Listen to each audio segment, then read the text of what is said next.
everyone, it's Daphne from Scrap and Create, and we are working on Couture, and Couture is a new size for my albums. So I'm gonna go over, it's pretty much the same methodology I use for all my builds, but of course it's different dimensions. So the pocket pages are going to, you're gonna start with 8.5 by 11, 8.5 by 11. You're gonna score a 1/2 inch on the 8.5 inch side. You're gonna do that a total of 8 times to make 4 pocket pages. I'm only gonna do it with you once. And for the Couture album, there'll be 4 pocket pages. So you'll need 8 of these.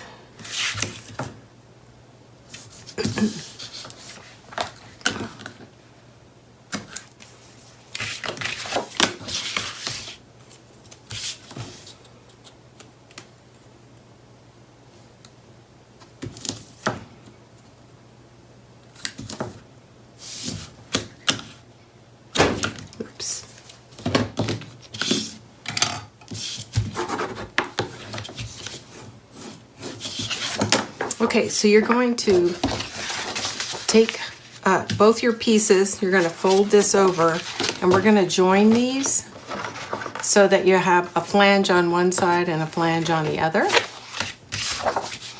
And what I like to do is just remove a little bit of the tape, fold it over, and then I can lay it down on this corner, and I'm only just a small amount of tape. And then I can pivot this left and right until I get it lined up the way that I want. The other thing I like to do is I use this as my tape tear tool, which we sell in our store, but anything that's has about 1/8 of an inch lip on it that is has a very strong right angle. So I don't want to use my chipboard. I want to use something that's got a very sharp right angle, and I push both papers into this to get it to line up. And then that looks good. I'm going to pull the tape out. Okay. Now on the other side, I don't need to do that because we've already got it in on one side. So the other side, we're just going to remove the tape and make sure that this is as flat as possible because we want to try to minimize the amount of bow that we have. It's going to have some anyway. So same procedure. I take a little, maybe 1 inch, pull the tab, fold it back, and then lay my hand across the paper and pull on it like a zipper. There we go. So you're gonna do that 3 more times so that you have a total of 4 pocket pages, okay? So the next thing that you're going to need is, or the next thing we're gonna work on together is the hinge system that's gonna hold those pocket pages into the book. Okay, and I've made so many of these, it's all memorized, but you're gonna start at, I like to start in the middle and work out. And when you do that, basically 2 3/4 becomes your first score line, 2 3/4. Then every 1/2 inch after that, you're going to create a score line. And I find that 1/2 inch is enough of a gusset, and it's also enough of a peak to hold the pocket page.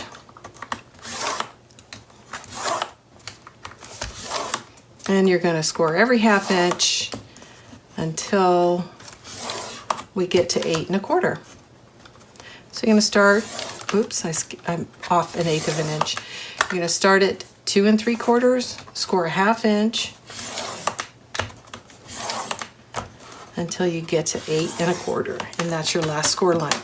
Now, as we fold this together, we're going to create peaks and valleys. So this is going to become the flange that goes on the inside of the front cover. This will be the flange that goes on the inside of the back cover.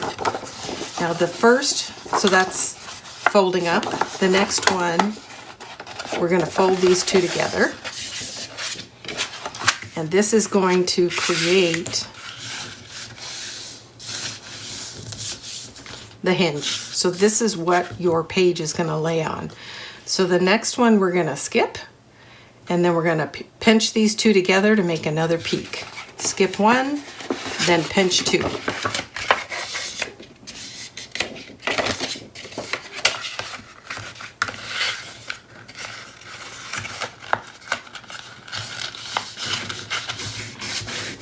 Okay, and again, you're going to wind up with this 1/2" gusset in here. So we're going to do that 2 more times.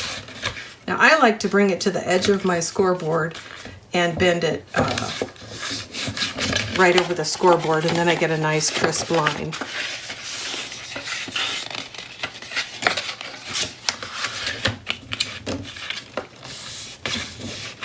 But I know when I do that, I'm off camera sometimes.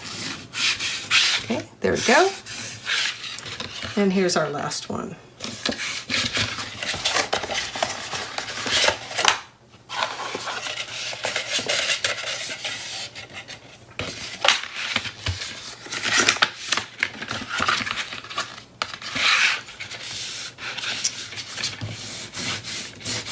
Okay, so we pretty much have everything scored and folded.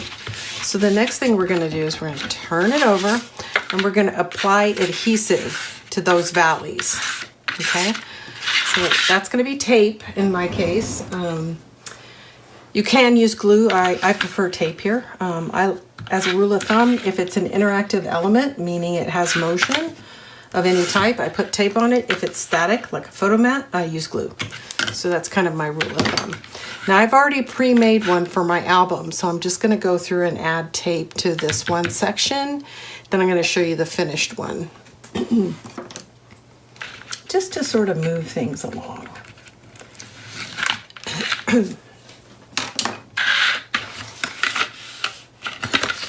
Okay, now across the bottom, if I haven't already, there will be a banner that shows, you know, every single score line where to score.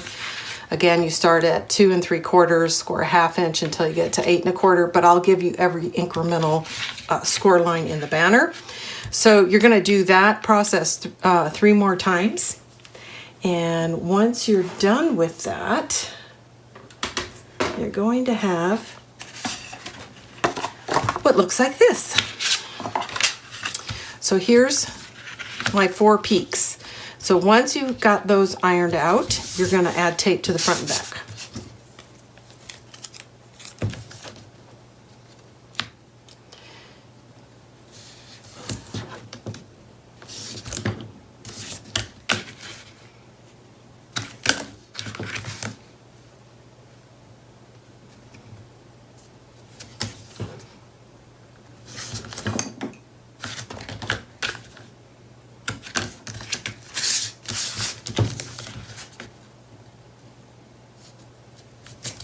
I'm using 3/8" tape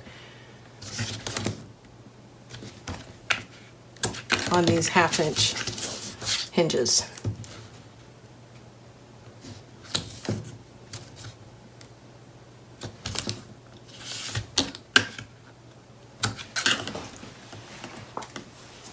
Okay, then we want to burnish this all down. So we're going to slip our pocket pages over this, and then we're going to reach in with a hook tool, with this hook tool, and pull the tape out as we install the pages.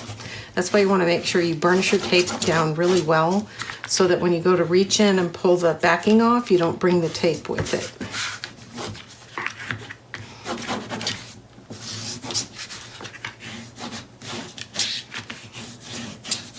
Okay, so all of those have been taped together. We've got tape on the front. I like to split it down the middle. And then the last thing you're going to want to do is check the measurement. So I'm going to see what the width is. So this is 7 1/8. And then flip it over, and this is just shy of 7 1/8. It's 7 1/16. So what I'm going to do is I'm going to tug slightly on the bottom and make it 7 1/8. So now I know that if I put this in square, both sides should look square. Because I've got the same measurement here as here. It can be off as much as 1/8 of an inch. I don't know why that happens, but it does occasionally. So just be aware of that, and it'll help you get this into your book centered. And that's the key to making sure your pages are all centered. Okay, so now we're going to go over the cover. And I'm going to show you the technique I used with my Creative Spirits signature tape, but I'm not going to show you how I put it on the whole book. It's really time consuming, and I've already done it. It was something I did offline. I'm still getting used to using the tape, so I still struggle with it a little bit, fumbling. It makes for a really nice, clean look, but I'm still working on my technique. Okay, so let me get the tape out, show you what it is. Okay, so this is the signature black construction tape, which we sell now in our shop, and it comes over from UK. So basically what you're gonna do is, let me tell you the size of these panels. This is 11 1/4 by 8 1/4. 11 1/4 by 8 1/4. So in this case, what I did is I took this tape and I put a band all the way around 3 sides of this large piece and this large piece. So you're gonna go around 3 sides. The spine side is gonna remain without tape. So go around 3 sides. Now the tape is strong. It's a weird combination of being strong, but it also tears very easily if you get it at an angle. And I can't find my starting point, for heaven's sakes. There it is. It was hard to see. And I'll demonstrate that for you right now. So basically, I would take the tape, find the center line of the tape, put it down, and then you're gonna wind up pinching it around. Now in this series, I'm going to link a video where Claire Chevelle goes over this in detail so you know how to use the tape. If you don't know how to use the tape, then it's the same construction method that I've used for all my books, which is I wrap it with cardstock. So you could look at any one of my album covers or base album builds and figure out how to do this. I would put multiple sheets of cardstock together and then lay each piece in individually and then wrap it. But I'm trying this new tape, so there we go. But if you have more questions, let me know and I'll do what I can to help you out. So now when it comes to the side, the way you get these 2 pieces joined, I'm gonna actually show you this with some scrap chipboard.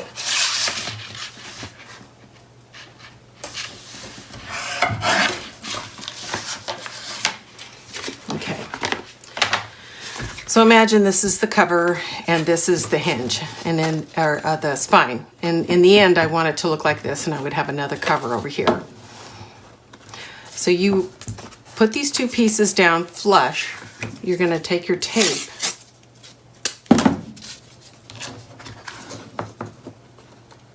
lay it down.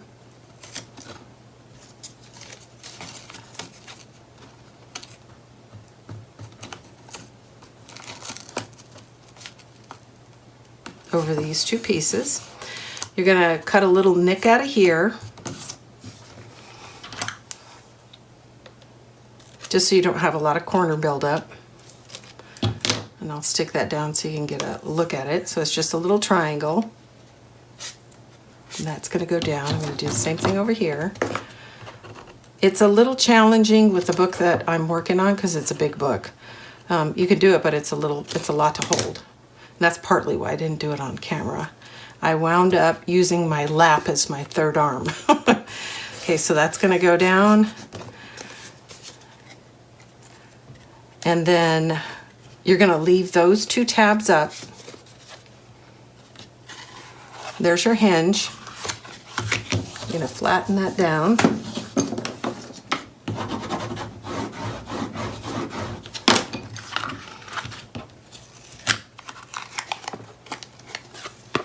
Cut another notch. And I'm only doing one side, but you need to do both. So you're gonna notch both sides.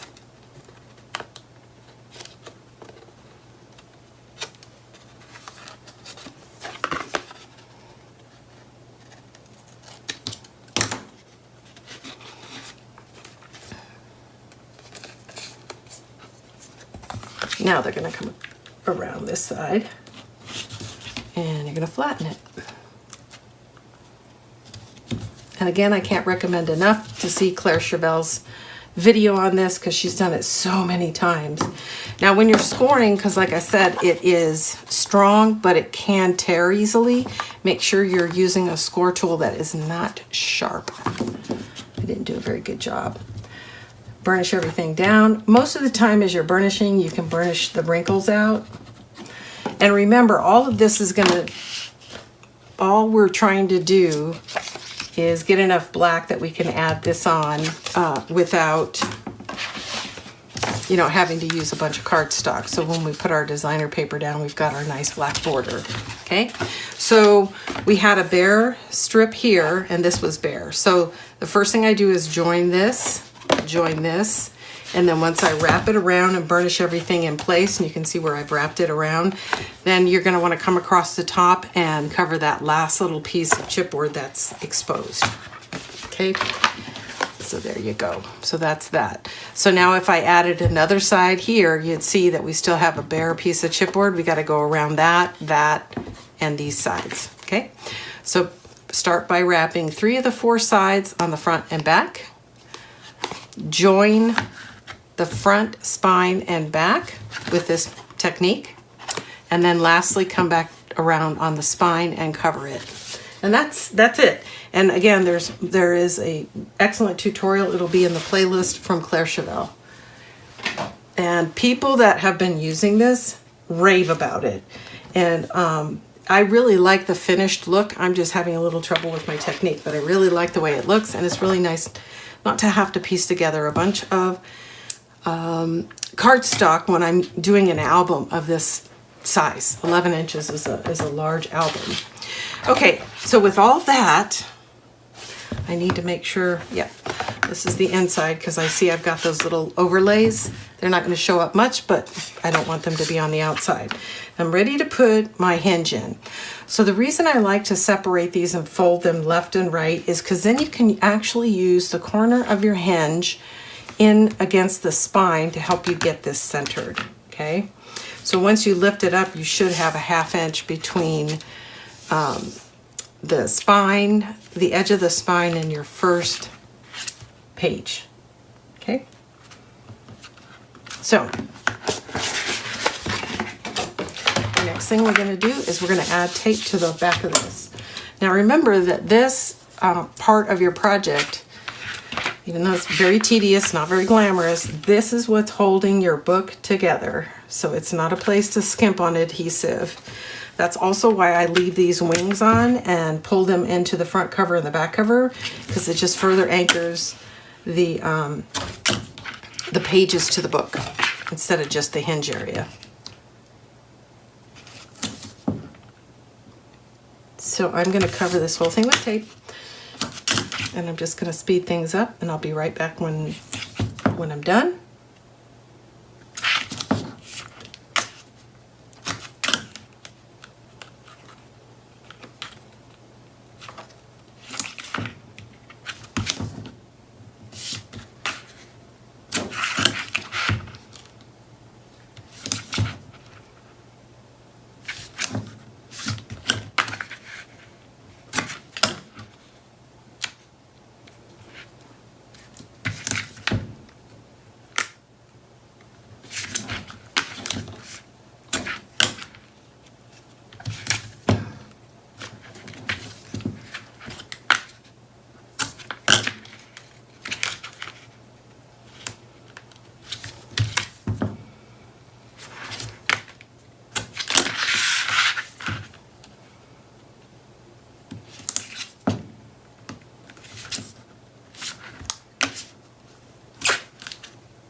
Okay, make sure you burnish everything. It's really important that you don't pull your tape back up as you're installing it.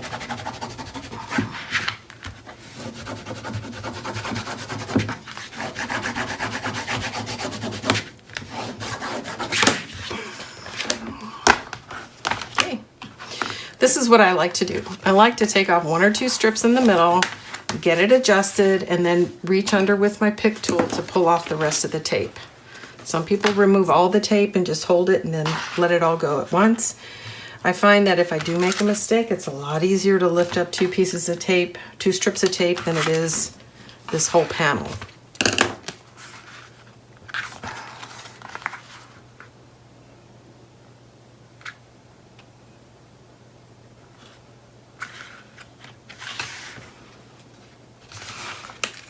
I'm going to lift that up because I want it to go up a little higher.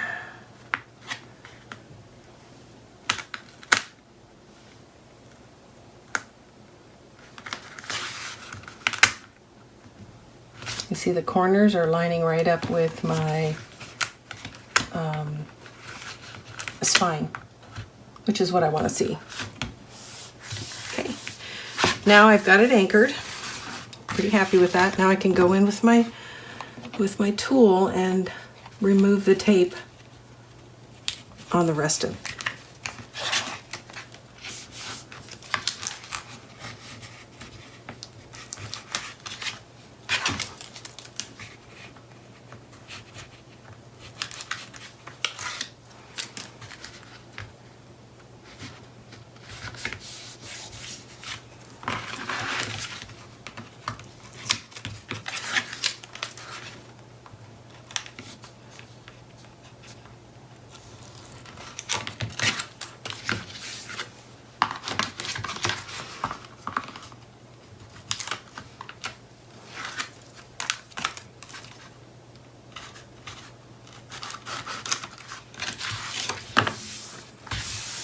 Looks beautiful.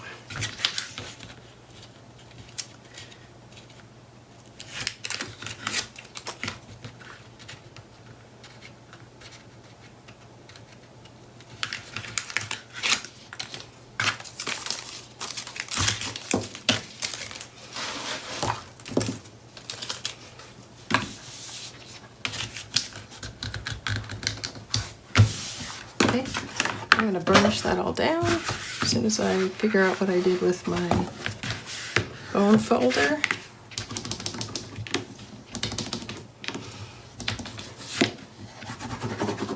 Okay, now the next thing you're going to want to do is come back through and make your score line where the book comes together. Just gently push. It doesn't need to go much beyond that because basically it's designed to open, not close over itself.